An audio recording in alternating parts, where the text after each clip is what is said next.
Kidlat News Updates. Sa ating mga balita, planong pagpapalit ng Senate President pinabulaanan ng ilang senador. Pagkakasangkot ng isang dating PNP chief sa pagtakas ni dismissed Bamban Mayor Alice Go, iginiit na haka-haka lamang ayon sa CIDG. Paniningil ng multa sa tollway RFID ipagpapaliban hanggang January 2025. Ako po si Cesar Soriano, kasama ang buong puwersa ng Kidlat News Channel para ihatid ang nangungunang mga balita sa buong kapuluan. Ngayon, pinabulaanan ng ilang mga senador ang usap-usapan na kanilang binabalak na tanggalin sa pwesto bilang Senate President si Senator Francis Escudero.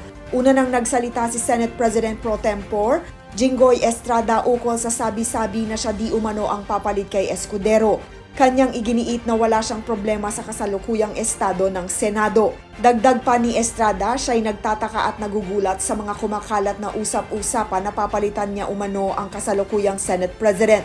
Anya, bagamat nakarating ang planong pagpapalit kay Escudero, hindi sa kanya nanggaling ito. Sinabi rin ni na Senator Ronald De La Rosa, Senate Minority Leader Aquilino Pimentel at Senator Loren Legarda na wala silang nalalamang tangkang kudeta laban kay Escudero. Idiniin din ni Estrada na hindi makakabuti para sa Senado kung muling papalitan ang namumuno rito.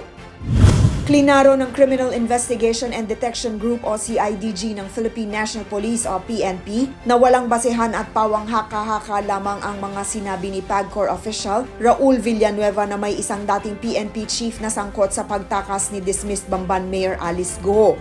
Ayon kay CIDG Chief Police Major General Leo Francisco, nakipag-usap na siya kay Brigadier General Raul Villanueva at sinabi nito na haka-haka lang at walang basehan ito.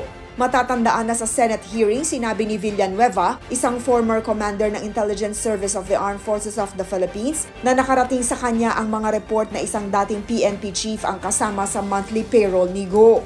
Nagkaroon rin ng PNP-CIDG ng investigasyon sa mga dating PNP chief ukol sa mga paratang na ito. Extended hanggang January 2025 ang pagtigil ng paniningil ng penalties sa mga motoristang walang electronic toll collection devices o mga may insufficient RFID balances. Ayon kay Toll Regulatory Board o TRB Executive Director Alvin Carullo, kanilang napagdesisyonan na pansamantalang itigil ang implementasyon ng pangungulekta ng multa dahil kinakailangan pang ayusin ng tollway operators ang buong RFID systems.